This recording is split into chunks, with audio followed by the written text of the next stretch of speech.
Hello, এটা হচ্ছে originally kachi ghani সরষের তেল, জানো না কাচ্চিঘানি।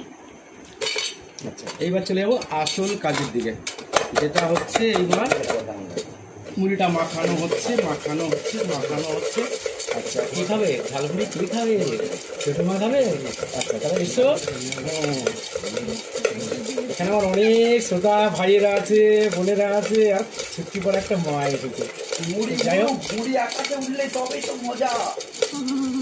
খাওয়া দিচ্ছে ভাই, এখানে আর খোলা যাবে না। আচ্ছা, তুমি দেখো তো কিরকম হয়েছে খেতে। দারুণ হয়েছে, যাকে দেবো সে তার ছবিটা তুলবে। যাকে দেবো তার ছবিটা তুলবে। দেখো তো কেমন হয়েছে খেতে, কি লাগবে, ঝাল, নুন, নে হাতে নে, খা। তুমি দিয়ে বলবে যে এইটা লাগবে। বল কেমন হয়েছে খেতে, এবার বল ওইদিকে সবার দিকে তাকাও। কেমন হয়েছে? ভালো হয়েছে। কি লাগবে?